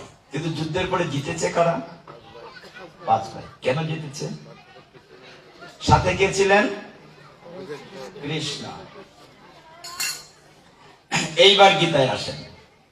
আমরা তখন ব্যাকগ্রাউন্ড বলেছি, গীতার একটা পরিবেশ তৈরি করেছি। আমরা সকলেই সেই কুরুক্ষেত্রে আছি। ভগবান তখন ছিলেন দ্বারকার রাজা। কোথাকার রাজা ছিলেন? যুদ্ধ যখন হয়, কুরুক্ষেত্রের যুদ্ধ যখন হয়, ভগবান তখন দ্বারকাধীশ বলা হতো, দ্বারকার রাজা। ভগবান কৃষ্ণের খুব শক্তিশালী সৈন্যবাহিনী ছিল। সৈন্যবাহিনীর নাম ছিল নারায়ণী সেনা। কি সেনা? নারায়ণী সেনা। কি সেনা ছিল মা? নারায়ণী সেনা। খুব সুন্দর নামটা, নারায়ণী সেনা। মানে ওরা প্রত্যেকেই কৃষ্ণের মতো শক্তিশালী ছিল। অদ্ভুত ব্যাপার, এই সমস্ত যুদ্ধের পরে যখন সাক্ষী মানা হয়েছিল যে এত বিশাল যুদ্ধটি কারা করল, ভীমে বলছে আমি করেছি, আমি গদা দিয়ে যুদ্ধ জয় করেছি। অর্জুন বলছে না না, আমি তীর দিয়ে যুদ্ধ জয় করেছি, আমার মতো তীরন্দাজ পৃথিবীতে নাই। প্রত্যেকেই যার যার অহংকার নিতে চেয়েছিল, কিন্তু সাক্ষী দিয়েছিল একজন, একটা কাটা মাতা, তার নাম বারবারিক। আমরা যাবো ওই জায়গাটাতে, যেহেতু সুযোগ আছে, 3 দিনের প্রোগ্রাম। আপনাদের পুরো ব্যাকগ্রাউন্ডটা বললে হবে কি, পুরা গীতার উপর একটা দখল চলে আসবে, দেখবেন ক্লিয়ার হয়ে গেছে গীতা। অদ্ভুত ব্যাপার, ভগবান কৃষ্ণ যখন দ্বারকাধীশ, যুদ্ধ যখন শুরু হবে, আবারও কৃষ্ণদেবেন বেদব্যাস ওই হস্তিনাপুর রাজবাড়িতে গিয়েছেন যুদ্ধ শুরু হওয়ার পূর্বে। কারণ এই পুরা বিষয়টাই রচনা করেছেন বেদব্যাস। বেদব্যাস তিনি হিমালয়ের বদরী নারায়ণের কাছে যে কুটিরে বসে তপস্যা করতেন, জায়গাটির নাম সম্যপ্রাস, এখনো আছে। অনেকে বলেন বদরী আশ্রম। বদরী মানে বড়ই, ওইটার পাশ দিয়ে পবিত্র সরস্বতী নদী আছে। বেদব্যাসের মন খারাপ বসেছিলেন, সেখানে নারদ মুনি জিজ্ঞাসা করছিলেন যে তোমার মন খারাপ কেন? বলে দেখো আমি এত 18 পুরাণ রচনা করেছি, ভাল লাগছে না। বলে ভগবান সম্পর্কে কিছু লিখেছো? বলে সেটা আবার কি? বলে যে কুরুক্ষেত্রের যুদ্ধ। ওহো, সেইটা তো রচনা করা হয় নাই। মহাভারত, মহাভারত বেদব্যাস রচনা করেছেন বটে, কিন্তু কলম ধরেন নাই। কলম কে ধরেছে? ভাগবত মহৎ কলম ধরেছে গণেশ। ডিকটেশন মানে শ্রুতলিপি, ছোটবেলা আমরা যে পড়াশোনা করতাম শ্রুতলিপি ছিল, স্যারে কইতো আমরা লিখতাম। তো বেদব্যাসে বলেছে আর লিখেছে গণেশে। এখানে একটা মজার ঘটনা আছে, ভাগবতে আপনারা দেখেছেন কথাটি আছে, যে কে লিখবে বলে গণেশ খুব ভালো লিখতে পারে, ও সরকারি করে ভালো। গণেশ বলছে তুমি লিখবে, বেদব্যাস বয়স হয়েছে আমি লিখতে পারবো না, তুমি লিখবে। গণেশ বলে লিখতে পারি, শর্ত আছে, তুমি যে শ্লোকটা বলবে এটার অর্থ বুঝিয়ে দেওয়ার পরে বা অর্থটা পুরো বোঝার পরে আমি লিখবো, তার আগে না। এখন বেদব্যাস তো চিন্তায় পড়েছেন কি করে দেয়। তখন তিনি এত দ্রুত বলেছিলেন, ভাগবত দেখবেন 12টি স্কন্ধে 18,000 শ্লোকে মাঝে মধ্যে বড় বড় শ্লোক আছে 6-7 লাইন, আবার মাঝে মধ্যে 2 লাইনে আছে। ছোটগুলো তো চট করে বুঝে লিখে ফেলে। এখন বলে তাড়াতাড়ি বলো, তোমার বন্ধ হইলাম কিন্তু লেখা বন্ধ করে দেবো, মুখের কথা বললে বন্ধ করলে লেখা বন্ধ। তখন বেদব্যাস কি করেছেন, মাঝে মধ্যে বড় বড় কঠিন শ্লোক বলেছেন, মানে ওইটা বুঝতে বুঝতে গণেশের যাতে সময় যায়, তিনি আরো 2-1টা শ্লোক চিন্তা করতে পারেন, এইভাবে রচনা হয়েছে। তো সেই মহাভারতের সময়ে, সেই সময়টিতে কৃষ্ণ দ্বারকার রাজা, অদ্ভুত ব্যাপার হলো এই মহাভারত রচনা তিনি করেছেন বেদব্যাস, তার মধ্যে নিজে একটা অন্যতম চরিত্র রূপে তার মধ্যে আছেন। বেদব্যাস উপস্থিত হয়েছেন অন্ধ রাজার কাছে, ধৃতরাষ্ট্র। মানে আমি মাঝে মধ্যে এখনো, আমি ছাত্র, পড়াশোনা করি, অবাক হই, এই গীতা গ্রন্থটি এমন ভাবে সন্নিবেশ করা হয়েছে, এমন ভাবে সেলাই করা হয়েছে, আগেরটা পরে নিলে হবে না, পরেরটা আগে নিলে হবে না, এমন ভাবে সেটিং করা হয়েছে, এত সাইন্টিফিক। আমি সবচেয়ে আনন্দ পাই উল্টা দিকে শ্লোকটা বলে শুরু করলে। কেন আনন্দ পাই? একটা থিমের ভিতরে থাকা যায়, গীতাটিকে সহজ করা যায়। যেমন বেদব্যাস যখন গেলেন হস্তিনাপুরে, গিয়ে অন্ধ রাজাকে জিজ্ঞাসা করলেন, ধৃতরাষ্ট্র তুমি কি যুদ্ধ দেখতে চাও? ও তো জন্মান্ধ। বলে আমি কি করে দেখবো? আমি তোমাকে দিব্য দৃষ্টি দিয়ে দেব। দুটানায় ছিলেন অন্ধ রাজা, দেখতেও চান আবার দেখতেও চান না। কেন? তিনি শুধু পুত্র স্নেহে অন্ধ ছিলেন, তিনি চেয়েছিলেন কেবল তার সন্তানরাই জয় লাভ করুক। আবার উল্টো চিন্তা ছিল, যে জায়গাটিতে যুদ্ধ হচ্ছে, জায়গাটি যে ধর্মক্ষেত্র, জায়গার একটা প্রভাব আছে, আর ওই পক্ষে বাসুদেব, যদি আমার ছেলেরা হেরে যায় তাহলে আমি পিতা হয়ে কি করে পুত্রের মৃত্যু দেখবো? না, আমি দেখবো না। আমার যে সেক্রেটারি আছে, মন্ত্রী আছে, সঞ্জয় আছে, তাকে দিব্য দৃষ্টি দেন, সে দেখবে, আমাকে বলবে, তাতেই চলবে। দেখেন গুরু কৃপাটা সরে গেল, সে পেল না, কিন্তু বেদব্যাসের কৃপাটা সে পেল না। কৃপা পেল সঞ্জয়। সঞ্জয়ের বাবার নাম গাবলগণ, তারা বংশ পরম্পরায় রথের ড্রাইভার, এদেরকে রথী বলা হয়। কিন্তু সঞ্জয়, ওই জায়গাটি বলছিলাম, এমন ভাবে এই বইটি সেলাই করা হয়েছে। একটি বই বা একটি গ্রন্থ আমার সামনে আছে, আমার চোখ আছে, কিন্তু এই বইটি যদি চায়না ভাষায়, জাপানি ভাষায় লেখা থাকে, আমি চোখ তাকিয়ে কি পড়তে পারবো? দেখবো কালো কালো দাগ, যেহেতু আমি ভাষাটা জানি না। এই জন্য প্রথম শ্লোকটা যিনি বলছেন, ইনি অন্ধ।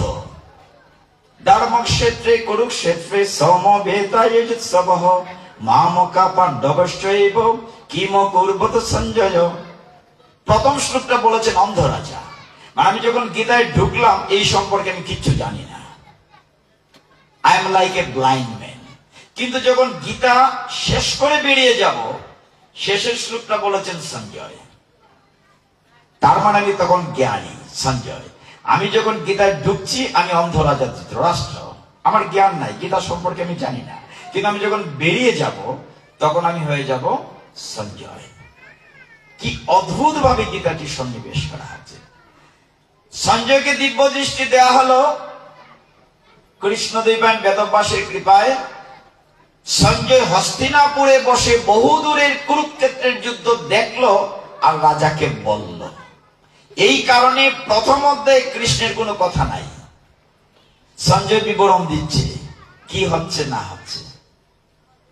কিন্তু যুদ্ধ যখন শুরু হয় নাই, তখন অন্ধ রাজা ধৃতরাষ্ট্র জিজ্ঞাসা করেছিলেন, সঞ্জয় বলো তো যুদ্ধে কারা জিতবে? মানে একটা কিউরিসিটি থাকে অগ্রিম জানার জন্য যে কে জিতবে, ব্রাজিল জিতবে না আর্জেন্টিনা জিতবে, একটা আগ্রহ থাকে। তখন সঞ্জয় চিন্তা করলো, আমি যদি বলি তোমরা হেরে যাবে, ওরা জিতবে, তার চাকরি থাকে না, কারণ সে তো ধৃতরাষ্ট্রের অধীনস্থ কর্মচারী। সে তখন বুদ্ধি করে একটা শ্লোক বলেছে, এইটাই কি তার 700 নম্বর শ্লোক, একদম উল্টা দিকে। আমরা প্রথমটা বলেছি ধর্মক্ষেত্রে, আর শেষেরটা বললে গীতা কিন্তু ক্লোজ হয়ে যাবে, দুই দিক ব্রেকেট দিব, তারপর আলোচনা করব। অন্ধরাজা ধৃতরাষ্ট্রের কথায় সঞ্জয় বুদ্ধি করে একটা শ্লোক বলল, সরাসরি বলল না, কারা জিতবে। আপনারা সকলেই জানেন শ্লোকটি, সঞ্জয় বাচ 700 নম্বর, মানে 18 অধ্যায় 78 নম্বর। ইয়ত্র যুগেশ্বর কৃষ্ণ ইয়ত্র পার্থ ধনুর্ধর তত্র শ্রী বিজয় ভূতির ধ্রুবা নীতির মতির মম। বুঝা গেল কি না? সংস্কৃত বুঝা গেল না, বাংলা বলি।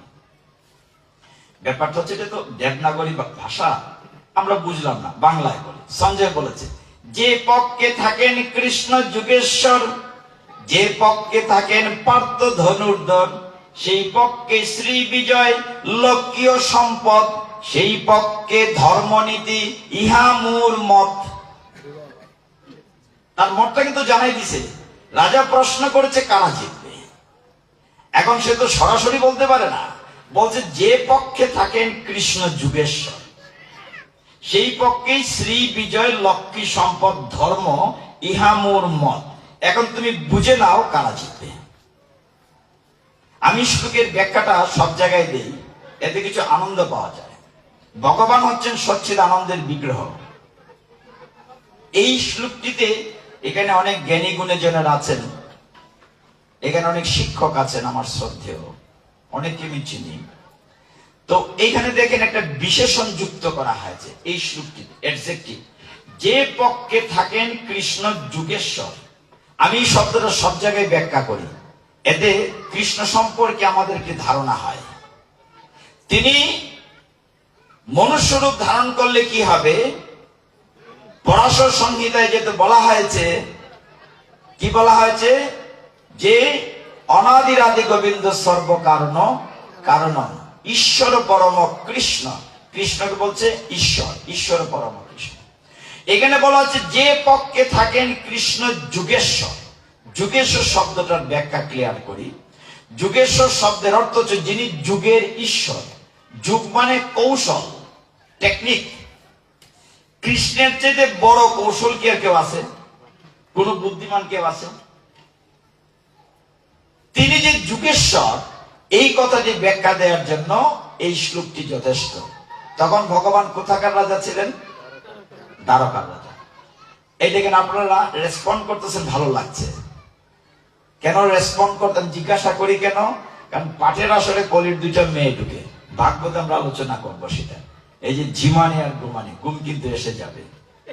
আপনারা বলেন রাধে রাধে, প্রেম সে বলো, প্রেম সে বলো, প্রেম সে বলো, মানে প্রেমের সাথে বলো রাধে রাধে। প্রসাদের ব্যবস্থা আছে, ঘুমাইলে চলবে না। আর আমি অন্তত ঘুমাইতে দিতে পারি না। আপনারা ঘুমাইলে আমার লস হয়ে যাবে। লস থেকে আমি যে কষ্ট করে কথাগুলো বলছি, একটু যদি কান দিয়ে ভিতরে না ঢুকে, তাহলে আপনার তো 100 টাকার পুতুল হয়ে যাবে। মনে আছে না পুতুলের গল্প যে করছিলাম, একটা দোকানে 3টা পুতুল? আমি তো চাই সকলে দামি পুতুল হতে। তো ভগবান হচ্ছেন যুগের ঈশ্বর, মানে সমস্ত কৌশলের মহারাজা। ভগবান যে যুগেশ্বর, এই জায়গাটি প্রমাণ করে আমি প্রথম অধ্যায়ে চলে আসব। দেখুন, ভগবান দ্বারকার রাজা এবং তার খুব শক্তিশালী সৈন্যবাহিনী ছিল, নারায়ণী সেনা। কৃষ্ণ ঘোষণা দিলেন, আগামীকাল ঘুম থেকে উঠে যাকে প্রথম দেখবো সে যা চাই তাই দেব। খবরটা শুনলেন আমাদের মামা। মামার তো সবাই চিনি, কি নাম? হায় হায়, এটা তো সকলের পরিচিত নাম। মাগো শকুনি ভালো না খারাপ? ভালো। এটা তো বাঁচাইছে না, খারাপ? খারাপ। হায় হায়, কি সমস্যা? খারাপ না ভালো? খারাপ। পাশা খেলায় হারাই দে, হ্যাঁ, ছলনা করে। ভালো বললে আমার সময় বাঁচবে, খারাপ বললে আবার তারে ভালো করা লাগবে। শকুনি এখন যে জায়গাটির নাম আফগানিস্তান, এই জায়গাটা ছিল গান্ধার রাজ্য। গান্ধার রাজার নাম ছিল সুবল। সুবলের ছেলে শকুনি, সুবলের মেয়ে গান্ধারী, খুব সুন্দরী মেয়ে। কিন্তু আপনারা পারবেন না, বিবাহিতা রমণী আপনারা পারবেন না। বিয়ের পরে এসে যখন দেখলো স্বামী জন্মান্ধ ধৃতরাষ্ট্র নিজে নিজের চোখ কাপড় দিয়ে বেঁধে ফেলেছে, পারবেন আপনারা? পারবেন না, এত স্বামী ভক্ত হতে পারবেন না। দেখি সুযোগ থাকলে শেষে স্বামী ভক্ত সাবিত্রী সত্যবানের কথা বলে আজকে শেষ করবো। আপনারা রাজি আছেন তো শুনতে? আচ্ছা, আপনাদের প্রতিভক্তি কতটুকু আজকে পরীক্ষা করা হবে সাবিত্রী সত্যবানের। তো সেই সুবল রাজার মেয়েটি গান্ধারী আগে একটা বিয়ে ছিল ছাগলের সাথে। কার সাথে? এটা একটা ঘটনা আছে, কুষ্টি জালতিবের দেখা হয়েছিল যে তার প্রথম যার সাথে বিয়ে হবে স্বামী মারা যাবে, এই জন্য। এটা কিন্তু অন্তরাজে ধৃতরাষ্ট্র জানতো না। এত সুন্দরী মেয়েকে যখন নিয়ে আসা হয়েছে, আনার পরে বিষয়টা গোপন রাখা হয়েছে যে তার আগে একটা বিয়ে হয়েছে। কার সাথে বিয়ে হয়েছিল বড় কথা না, আগে একটা বিয়ে হয়েছিল। যেদিন জানলেন ধৃতরাষ্ট্র প্রতাপশালী হস্তিনাপুর বিরাট রাজ্যের রাজা, জানলেন আমাকে একটা 2 নম্বর বউ গোছাইছে, তার মিজাজ ঠিক থাকার কথা নেই। অনেক পাওয়ারফুল রাজা না, সবাইকে রেস্ট করো, মানে ওই আপনার গান্ধার রাজ্যের সুবল রাজা শকুনি ওরাও এক সবাইকে না জেলে পড়ে দিল, মৃত্যুদণ্ড। ধৃতরাষ্ট্র কিন্তু খুব মারাত্মক এরকম ছিল, ঢুকাই দাও জেলখানা, মেরে ফেল। মৃত্যুদণ্ড কি? 100-র উপরে লোক জেলখানায় আছে, খাবার দেওয়া হবে একজনের। কয়জনের? এখন একজনের খাবার দিলে কি কেউ খেতে পারবে? কারাকারি করে নষ্ট করে ফেলবে। সুবল রাজা দেখলেন এক এক করে সবাই মরে যাচ্ছে না খেতে পেয়ে। তিনি বললেন না, আমার বংশ রক্ষা করতে গেলে অন্তত একজনকে বাঁচিয়ে রাখতে হবে। এখন ভাইদের মধ্যে কে সবচেয়ে বুদ্ধিমান? জেলখানায় পরীক্ষা হলো। পরীক্ষাটি কেমন? একটি বাঁকা হাড়ের ভেতরে একটা চিকন সুতা ঢুকানোর দায়িত্ব দেয়া হলো, কেউ পারলো না। শকুনি কি করলো? একটা বড় পিঁপড়ার পায়ে সুতা বেঁধে একদিকে একটা মিষ্টি রাখলো। তো পিঁপড়াটা ঘানে গেল, পায়ে করে সুতাও গেল। রাজা বলেন স্টপ, কাল থেকে তোমরা কেউ খাবে না, শুধু শকুনি খাবে। কয়জনের খাবার দেওয়া হয়? একজনের। সবাই মরে গেল, বাবাও মারা গেল সুবল রাজা। সুবল রাজার হাড় দিয়ে পাশা তৈরি করলো, এই জন্য বাবার হাড়ের তৈরি পাশা শকুনির কথা শুনতো। শকুনি যখন বেঁচে থাকলো, তার চোখের সামনে তার বংশ নাশ হলো। আদরের ভাইগনা দুর্যোধন দুঃশাসন সে ওই পরিবারে ঢুকলো। আমার বংশ নাশ হয়েছে, তোমাদের বংশ নাশ করে আমি বেরোবো না। এখন বলেন শকুনি কি আসলে খারাপ? ঘটনার পিছনে ঘটনা আছে। সেই শকুনি তার আদরের দিদি একটা অন্ধ রাজার সাথে বিয়ে হয়েছে, এইটাও সহ্য করতে পারলো না গান্ধারী। তো ভগবান কি ঘোষণা দিলেন যে কালকে ঘুম থেকে উঠে চোখ খুলে যাকে দেখো প্রথম সে যা চায় তাই দেব। খবরটা শুনলেন আমাদের মামা, ওইখান থেকে আমাদের পিছনে যেতে হয়েছে। মামা বলেন বাইকনা বেটা দুর্যোধন তাড়াতাড়ি যাও, দ্বারকায় গিয়ে বেশি করে নাড়ায় নিশানা লই গায়ে। দুর্যোধন তো গেল ভোরবেলা, গিয়ে দেখে ভগবান লীলা পুরুষোত্তম মাথায় হাত দিয়ে। ভগবান কি করছেন? ভগবানের মাথার পিছনে একখানা চেয়ার। কয়টা চেয়ার? দুর্যোধন গিয়ে দেখে ভগবান ঘুমাচ্ছে, বেটা দ্বারকাধীশ একটা চেয়ার, খুব ভোরবেলা গিয়েছে, মাথার পেছনে একখানা চেয়ার। এটা তো আমার জন্যই, একটা ভাবসাব আছে না, আমি রাজার ছেলে, 2 দিন পরে আমি রাজা হব। দুর্যোধন একটা ভাব আছে না, সেই চেয়ারের পর আরামসে বসে আছে। কিছুক্ষণ পরে অর্জুন গিয়েছে, অর্জুনকে দেখে দুর্যোধন বলছে আইসা লাভ নাই, ইউ আর টু লেট।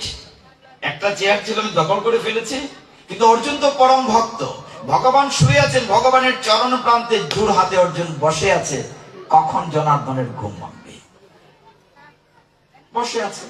ভগবান কিন্তু সব দেখছেন, চোখ মুজে থাকলে কি হবে? অন্তর্যামী ভগবান। আমরা চোখ খুলে তো পা দেখি না, মাথা দেখি, পা দেখি। তো কৃষ্ণ যুগেশ্বর, আমরা ওই শব্দটাতে ছিলাম। কৃষ্ণ চোখ খুলে অর্জুনকে দেখে বলছেন, ভ্রাতা অর্জুন তুমি কেমন আছো, কখন এসেছো? শুন না, দুর্যোধনে ফালদা হয়ে উঠছে যে হইলে ফাঁসি লিটে আরম্ভ করছে, বেটা গোয়ালার ফুট, আমি আইছি ফতা খালা, আর আমার না জিগে দিবে অর্জুনকে জিগাইতেছে। কৃষ্ণ বলছেন, দাদা আমি কি বলেছিলাম? বলে তুমি বলেছিলে ঘুম থেকে উঠে চোখ খুলে যাকে প্রথম দেখবে সে যা চায়। আচ্ছা বলো তো দাদা, ঘুম থেকে উঠে চোখ খুলে তুমি অর্জুনকে দেখেছি, আমার মাথার পেছনে তো চোখ নাই যে তুমি আগে আছো আমি দেখবো। কথা তো সত্য, কথায় তো হেরে গেল দুর্যোধন। দুর্যোধনের তো টেনশন, সর্বনাশ, এত কষ্ট করে ভোরবেলা এসছি, এখন যদি না পাই। আচ্ছা অর্জুন, তোমাকে প্রথম দেখেছি, তুমি চাও কি নিবে? দুইটা বিষয়, হয় নারায়ণী সেনা, না হয় আমি, কোনটা নেই? দুইটা পাবে না। এখন পিছন থেকে দুর্যোধনের তো পায় চালি, সর্বনাশ, এ যদি নারায়ণী সেনা ছাইয়া নেই, আমার তো পুরো মিশনটাই লস। দুর্যোধন পরম ভক্ত বলছে, হে জনার্দন, আমার সৈন্যর দরকার নাই, তুমি হলেই চলবে যুদ্ধে। কৃষ্ণ কিন্তু পরীক্ষা করছেন, বলে বুঝে বলো অর্জুন, আমাকে নিয়ে লাভ নাই, এই যুদ্ধে আমি অস্ত্রই ধরবো না, আমি বেকার। দুর্যোধন পেছন থেকে বলছে, হে বাসুদেব, ও যা চাইছে যে বিদায় করো, মানে ও যদি কৃষ্ণ নাই সৈন্য পাবে সে, তার ভিতরে তো ওই টেনশন, কি করে সৈন্য নেওয়া লাগবে। ঠিক আছে, ফয়সালা হলো, অর্জুন পেল কৃষ্ণ আর দুর্যোধন পেল নারায়ণী সেনা। খুব মহানন্দে বাড়িতে যাচ্ছে, গিয়ে দূর থেকে চিৎকার করে ডাকছে মামাকে, মামা, শকুনিকে ডাকছে। বাইক না বড় খুশি খুশি, ঘটনা ডাকিটা, ওই কয়ো না মামা, আমি সব নারায়ণী সেনা লই আইছি।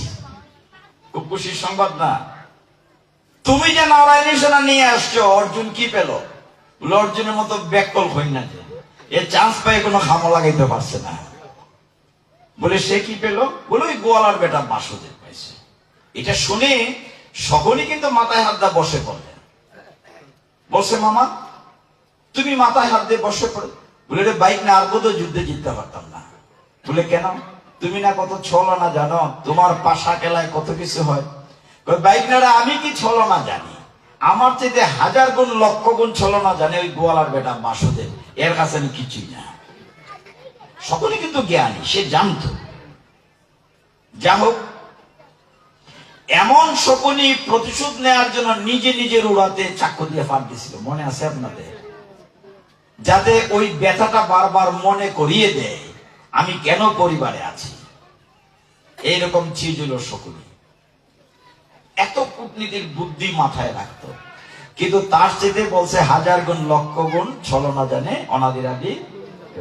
আপনারা দেখেছেন মহাভারতে কতবার ছলনা করে ভগবান তার ভক্তকে রক্ষা করেছেন।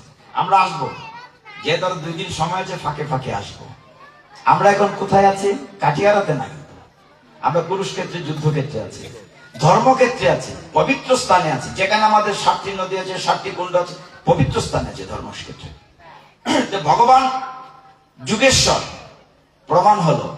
এইবার আসেন প্রথম অধ্যায়ে, আমরা গীতা শুরু করছি না, প্রথম অধ্যায় শুরুই হয় না, ভগবান কথা বলছেন দ্বিতীয় অধ্যায় থেকে। প্রথম অধ্যায়, এইখানে ভগবান যে যুগেশ্বর কথাটি মিলে, কারণ দেখেন এই অধ্যায়ে ভগবান কোন কথা যদিও বলেন নাই, অন্ধরাজা ধৃতরাষ্ট্রের মন্ত্রী বা সচিব সঞ্জয় বিবরণ দিচ্ছিল, দিব্য দৃষ্টিতে দেখে দেখে বলছিল যে ওইখানে কি হচ্ছে, যে দেখো অনেক সৈন্যকে দেখে মহারাজা দুর্যোধন কিন্তু রাজা না, কিন্তু সম্বোধন করা হয়েছে রাজা, যে রাজা ওই সৈন্য সজ্জা দেখে দৃষ্টদ্যুম্ন, মানে দ্রুপদ রাজার ছেলে দৃষ্টদ্যুম্ন সৈন্য সাজিয়েছে। দৃষ্টদ্যুম্ন কিন্তু দ্রোণাচার্যের আবার ছাত্র।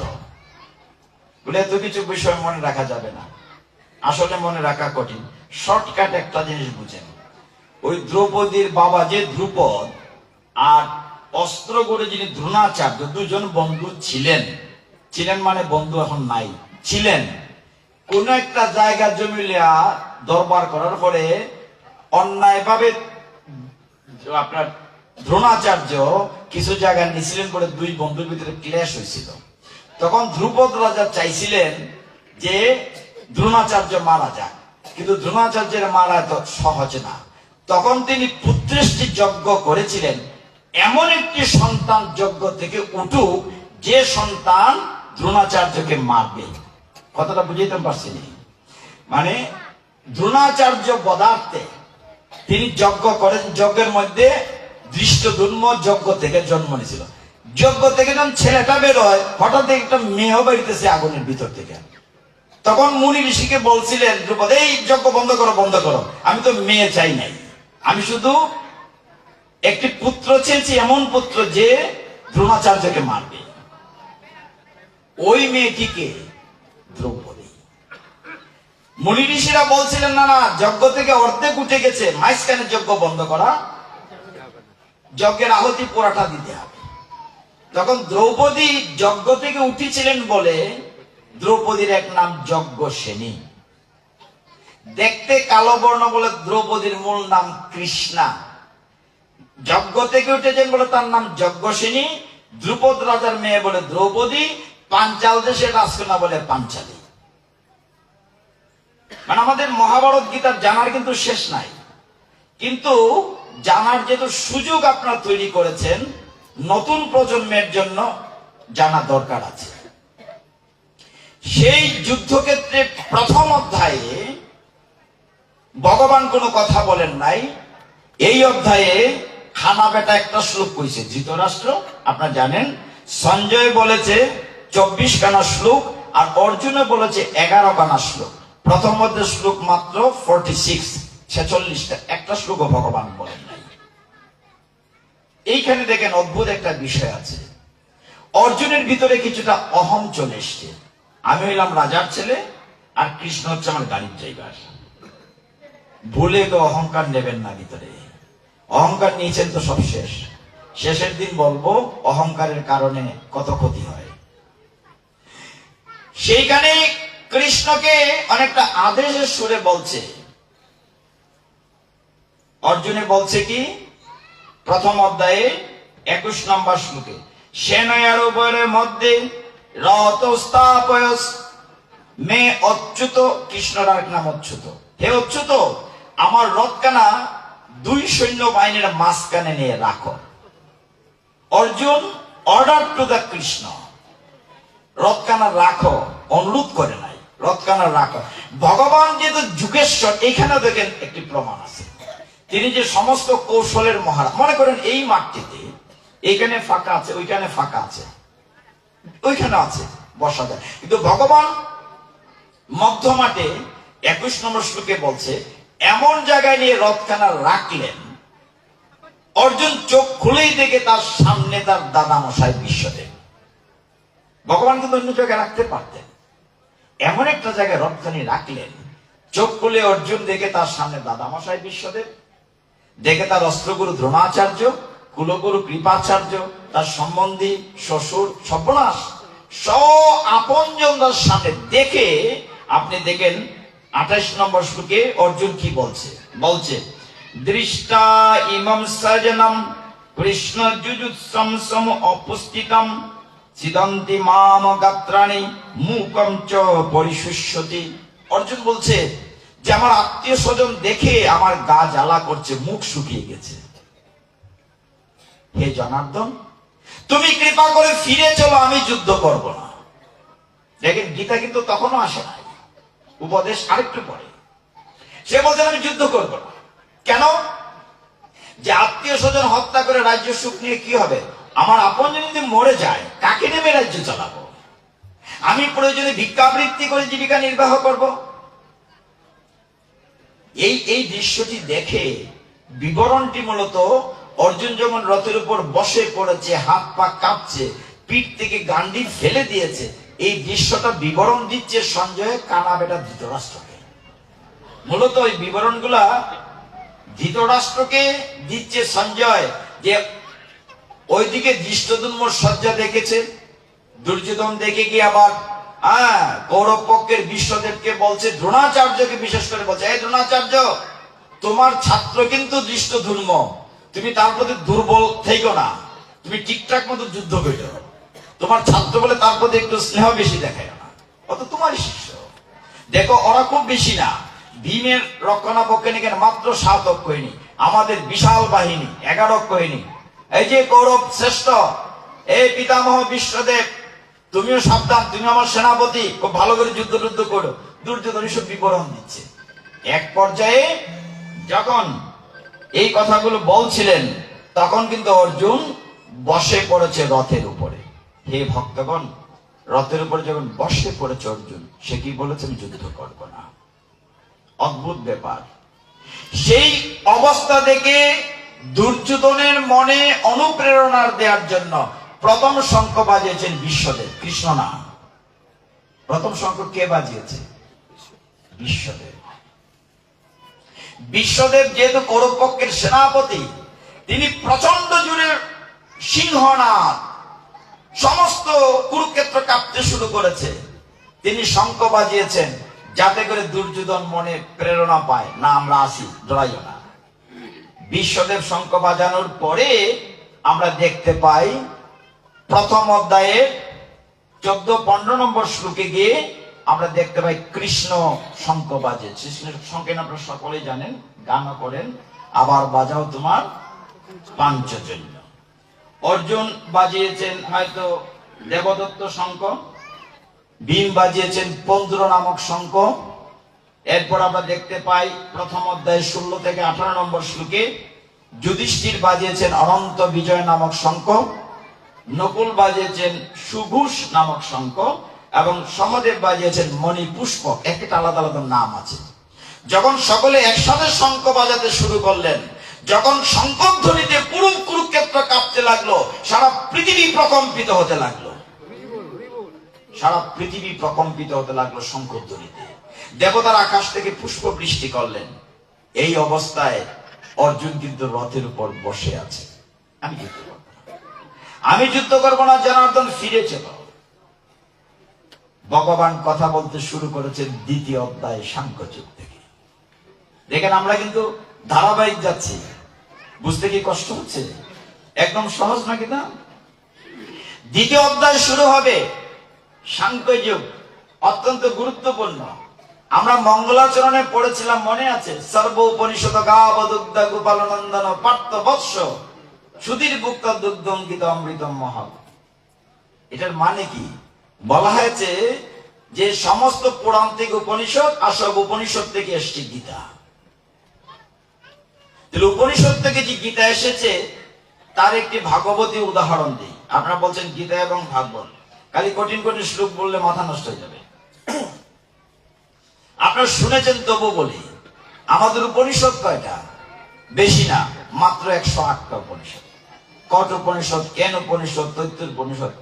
তারপর বলবো সর্বনাশ, সনাতন শাস্ত্র তো বিশাল মহাসমুদ্র, এতগুলো পড়ার সময় করি, কিছু লাগবে না। গীতায় থাকেন, এক জায়গায় থাকেন, সব হয়ে যাবে। শঙ্করাচার্য তো বলেছেন সর্ব উপনিষদ গাব, সমস্ত উপনিষদকে নির্যাস করে গাভী মাতা রূপে গীতা তৈরি করা হয়েছে। এখানে কৃষ্ণ দুহনকারী, দুগ্ধ দুহন করাচ্ছেন, আর বৎস বাছুর হচ্ছে অর্জুন, বাণে গুঁতো দিচ্ছে, আর অমৃত রূপ গীতা পড়ছে। তবে সবাই এই অমৃত পান করতে পারবে না। বলা হচ্ছে সুধীর ভুক্তা গীতামৃতম মহৎ, শুধু সুধী জনেই গীতার সাধন। এখানে দেখবেন অনেকে এসছেন, আবার ফোন এসছে, বাসায় অতিথি চলে গেলেন, আবার দেখলেন এখান থেকে উঠে দেখছে দুজন মাতাজি চলে গেছে। যেতেও পারে, সবাই শুনতে পারবে না। সেই উপনিষদ থেকে যে গীতা এসেছে, একটা চমৎকার উদাহরণ আমাদের পাঠ্য বইয়ে ছিল, মনে আছে আপনাদের? নচিকেতার কাহিনী মনে আছে? কট উপনিষদ। এক দেশে এক রাজা ছিলেন, তিনি একবার একটি যজ্ঞের আয়োজন করলেন। যজ্ঞের নাম বিশ্বজিৎ যজ্ঞ। কি যজ্ঞ? বিশ্বজিৎ যজ্ঞ। এই যজ্ঞের নিয়ম হলো যজ্ঞের পরে প্রিয় জিনিস দান করতে হবে। ওই রাজার একটি মাত্র ছেলে, কিশোর ছেলে নচিকেতা। তো সারাদিন যজ্ঞ করেছেন। যজ্ঞের পরে অপরাহ্নে তিনি দান করছেন গাভী, টাকা পয়সা। ছেলেটি বারবার গিয়ে বলছে, বাবা আমাকে তুমি কার কাছে দান করবে? নচিকেতা বলছে, না না, তোকে কেন দান করবো, তুই আমার একমাত্র ছেলে। কতক্ষণ করে আবার বাবা তুমি আমাকে কার কাছে দান করবে? আরে বেটা তোকে দান করবো। দেখো না, সোনা রূপা গরু দান করতেছে।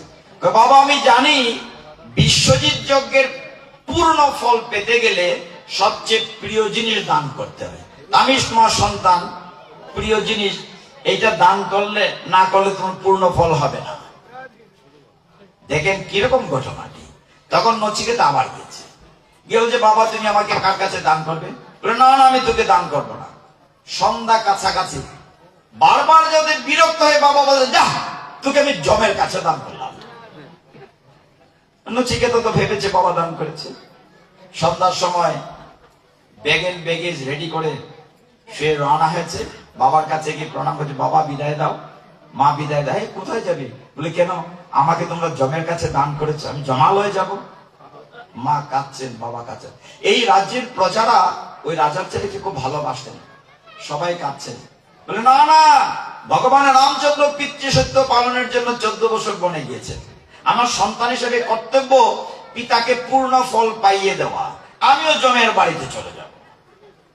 খুব মন দিয়ে শুনেন এই জায়গাটি, যে উপনিষদ থেকে যে গীতা এসেছে এই কথাটার ব্যাখ্যা দিচ্ছি। বলা আছে সর্ব উপনিষদ গাবদুগ্ধা।